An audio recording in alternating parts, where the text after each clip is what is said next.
We're here today to talk to Professor Jack Richards to discuss his new book, Approaches and Methods in Language Teaching. This book has been on the bookshelf of many teachers around the world for many years. Can you tell us a little bit about the book? Well, the book surveys different approaches and methods that have been used for the last, say, 100 years or so for teaching English as a second or foreign language.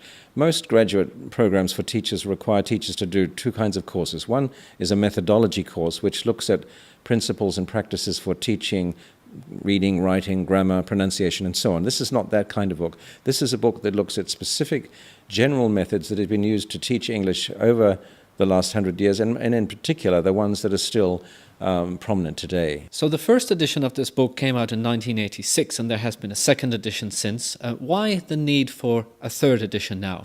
Well, the book has been very widely used and translated into a number of different languages, and so I've had many requests from professors and teachers for a new edition because they want to continue using the book, but they want it to be more up to date. So that was the basic motivation. We did some market research, found out what people would like to see in a new edition, and those changes are what you'll see in this third edition.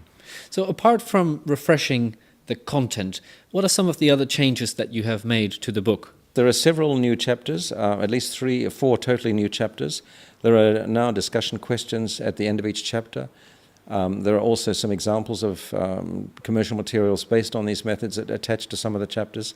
And at the back of the book, we have a chart that summarizes all the principles of these different methods and their procedures so that one can see at a glance how they all differ and what their similarities are.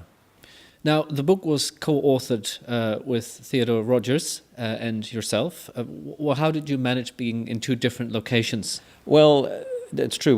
We have been in quite distant locations for some time, and so Ted had other commitments and wasn't really able to give as much help with this edition as with the previous edition, so I didn't mind taking on the bulk of the work for this edition.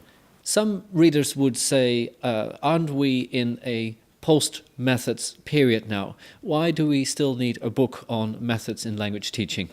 That's true, and we look at that issue in a number of places in the book. It was said, some years ago that we've moved beyond methods to sort of teachers' personal principles of teaching. In fact, the reality is that in most institutions, teachers do tend to teach within the framework of a particular philosophy or approach. And so others who've researched teaching practices argue that post-methods has gone and we're back to methods, if you like. In the book, there are a number of new features that try to engage the readers through discussion questions and reflective questions and so on. How would you like to see your readers use the book? It's really an information-driven book. It's not a book that's designed to give techniques that teachers can apply in their own classrooms. It's to give them the knowledge to be able to look critically at these methods, to understand a little about the history of the profession, where our ideas about language teaching have come from, and what's characterizing current approaches to language teaching today. So it's a resource for developing awareness, knowledge, and critical thinking, really. So is the book mainly text-based, or does it include additional features as well? There are tasks as well. So in each chapter, at the end of each chapter, there are discussion questions and follow-up tasks that the teachers and trainers can make use of if they want to go into more depth into some of the methods that are looked at there. Is the book suitable to work through for readers independently, or is it a book that is more suitable for use as a classroom text? No, I think it can be used by any teacher who wants to update their professional knowledge. I've tried to keep the writing style as clear as possible. We do cover a lot of territory. As you can see, the third edition is much bigger than the previous editions. I think it's running to about 400 pages.